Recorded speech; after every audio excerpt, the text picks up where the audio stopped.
ஓம் முருகா போற்றி, கந்தா போற்றி, கடம்பா போற்றி, கதிர்வேலா போற்றி, அறுபடை வீடு கொண்ட முருகப்பெருமானே போற்றி போற்றி. என் செல்ல குழந்தையே, நாளை உனக்கான ஒன்று உன் கையில் கிடைக்கும்.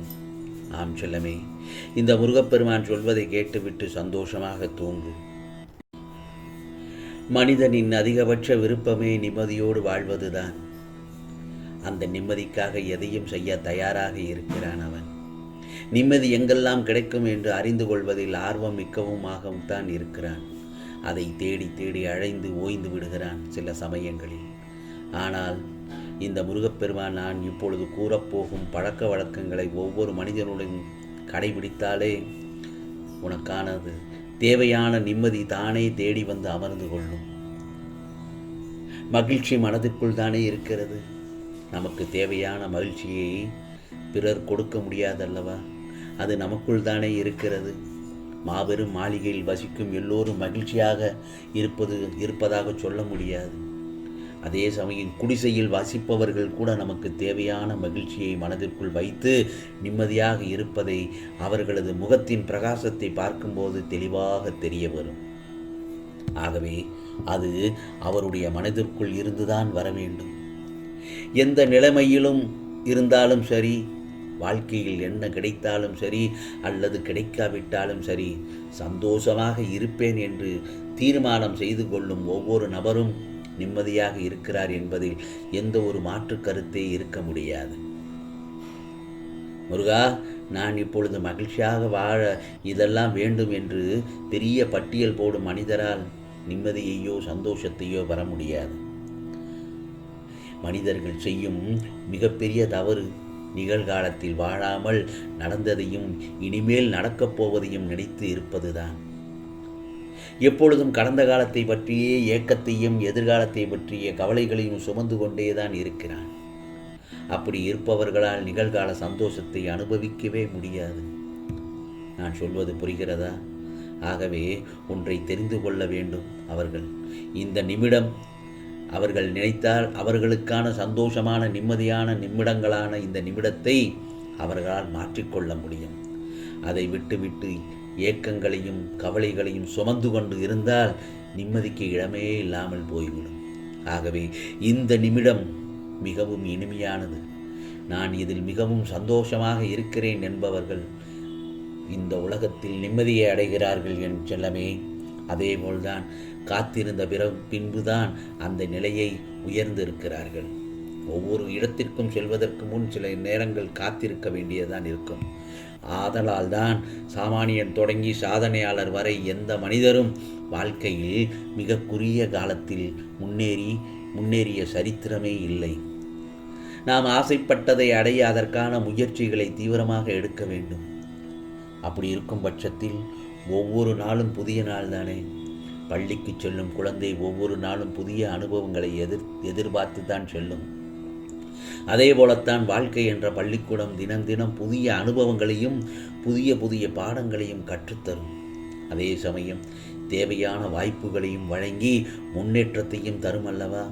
அவற்றை நாம் தான் சரியான முறையில் கண்டறிந்து நம்முடைய வாழ்க்கையில் அவற்றை பயன்படுத்தி கொண்டு இயல்பாக இருப்பவர்களால் நிம்மதியாகத்தான் இருக்க முடியும். அப்படி போல்தான் இந்த முருகப்பெருமான் ஒன்று சொல்கிறேன். வாழ்க்கையில் 5 கடுமையான உண்மைகள் இருக்கிறது. அமைதியாக இரு, ஏனென்றால் எதுவுமே நிரந்தரம் இல்லை. தனியாக இரு, எல்லோரும் கடைசி வரை வரமாட்டார்கள். யாரும் கவலைப்பட மாட்டார்கள் உனது சோகத்தை நீ பார்க்கும் வரை. அதே நேரத்தில் உன்னுடைய நேரத்திற்கு முக்கியத்துவம் கொடு.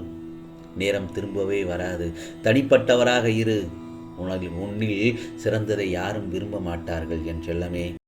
இந்த முருகப்பெருமான் இன்னொன்று சொல்லட்டுமா? மண்ணில் விழுந்த அனைத்து விதைகளும் ஒரே மண்ணை தின்று ஒரே தண்ணீரை குடித்து வளர்கின்றன. ஆனால் மாமரம் கொடுக்கும் பழத்திற்கும் வேப்பமரம் கொடுக்கும் பழத்திற்கும் ருசியில் வேறுபாடு இருப்பது போல நாம் அனைவரும் ஒரே மூலத்திலிருந்து வந்தவர்கள்தான். ஒரே நீரைத்தான் அருந்துகிறோம், ஒரே காற்றைத்தான் சுவாசிக்கிறோம். ஆனால் வழியில் எதை சேகரித்து நம்மில் உள்ளடக்கமாக அமைத்து கொள்கிறோமோ அதை பொறுத்துத்தான் நம்முடைய தன்மை வெளிப்படுகிறது. நாம் எதை சேர்க்கிறோம்? அற்பத்தையா இல்லை அற்புதத்தையா? அற்பம் என்னும் ஆறு குணங்கள் இருக்கிறது. அற்பத்தனமாக இருக்காது என்று சொல்வார்கள். அதைத்தான் பேராசை, கோபம், கடும் பற்று, முறையற்ற காமம், உயர்தாழ்வு மனப்பான்மை, வஞ்சம். ஆகவே இதைத்தான் அற்பம் என்றும் சொல்வார்கள். அதே நேரத்தில் அற்புதம் என்னும் 6 குணங்கள் இருக்கிறது. நிறைந்த மனம், பொறுமை, ஈகை, ஒழுக்கம், சமநோக்கு, மன்னிப்பு, இவை அனைத்திற்கும் அடித்தளமாக உள்ள அன்பை புரிந்து கொண்டால் அற்பம் நம்முள் எட்டி பார்க்கவே பார்க்காது. அற்புதம் நம்மை விட்டு விலகி போகாது. ஆகவே இந்த முருகப்பெருமான் சொல்வதை சற்று கவனமுடன் கேட்டால் உனது வாழ்க்கை இன்பமயமாக சந்தோஷமாக மாறும் என் செல்லமே. சில நேரங்களில் மனிதர்கள் இல்லாத விஷயங்களுக்காக வருத்தப்படுவதை விட்டுவிட்டு இருக்கும் விஷயங்களுக்காக நன்றி சொல்லிப்பார். நீ நினைப்பதை விட உன் வாழ்க்கை சந்தோஷமாக மாறும் என் செல்லமே. பக்குவப்பட்ட நிலத்தில் தூவப்பட்ட விதைகள் தான் நல்ல விளைச்சலை தரும். அதுபோலத்தான் பக்குவப்பட்ட மனதை கொண்டவர் அவர்களுடைய வாழ்வில் தான் நல்ல வெளிச்சமும் வரும். அதே சமயம் நிதானம் என்னும் ஆயுதத்தை பயன்படுத்துபவர்கள் வாழ்க்கையில் எதையும் சாதிப்பார்கள். நிதானமே நம் வாழ்வின் பிரதானம். உன் மீது கல்லெறிபவர்களுக்கெல்லாம் பதிலுக்கு நீ கல்லெறிந்து கொண்டிருந்தால் நீ உன்னுடைய இலக்கை அடையவே முடியாது. நான் சொல்வது சரிதானே? அதே சமயம் படிப்பு, பட்டம், பதவி, புகழ், செல்வம், செல்வாக்கு உள்ள மனிதர்கள் எல்லோரும் எங்காவது நிம்மதியாக இருக்கிறார்களா? எல்லாம் இருந்தும் நிம்மதி இல்லாமல் இருப்பவர்களைத்தான் பார்க்கிறோம். சில மனிதர்கள் ஏழ்மையாக இருந்தாலும் மன நிம்மதியோடு இருக்கிறார்கள். திருப்தி அடையாமல் ஆடம்பரத்தை தேடி அலையும் மனிதனிடம் கண்டிப்பாக மன நிம்மதி இருக்கவே இருக்காது. அவன் பஞ்சனையில் படுத்திருந்தாலும் மனதில் நிம்மதி இருந்தால் தான் நன்றாக தூக்கம் வரும். பக்கத்து வீட்டுக்காரர்கள் நிம்மதியாக இருக்கும்போது தான் நம்முடைய வீட்டிலும் நிம்மதி இருக்கும். இது நாடுகளுக்கும் பொருந்தும். அண்டை நாட்டின் அமைதியின்மை பக்கத்து நாட்டிலும் எதிரொலிக்கும்.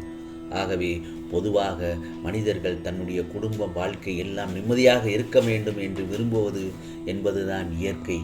ஆம் செல்லமே. ஆகவே இந்த முருகப்பெருமான் சொல்வதை கேட்டுவிட்டால் நீ வாழ்க்கையின் வெற்றி படிக்கட்டை தொட்டுவிட்டாய் என்றுதான் அர்த்தம். என்னால் முடியும் என்று உறக்கச் சொல்லிப்பார். நீ செய்யும் செயல்கள் அனைத்திலும் துணிவு பிறக்கும். நீ ஒதுக்கப்படும் இடங்களில் நிமிர்ந்து நில். நீ புகழப்படும் இடங்களில் அடக்கமாய் நில். நீ விமர்சிக்கப்படும் இடங்களில் மௌனமாயிரு. நீ நேசிக்கப்படும் இடங்களில் அன்புடன் இரு. உறவினர்கள், சொந்த பந்தங்கள் அனைவரும் பிறகு உன்வசப்படுவார்கள். ஏன், இந்த உலகமே உன்வசப்படும். நீ கடக்கும் பாதையில் இன்பத்தை அடைவதை விட துன்பத்தை அடைந்து பார். இமயத்தை கூட நீ இலகுவாக கடந்து விடலாம். ஆம் செல்லமே, இது முருகப்பெருமானின் அருள் வாக்கு, சத்திய வாக்கு. ஓம் சரவண பவ, ஓம் சரவண பவ, ஓம் சரவண பவ.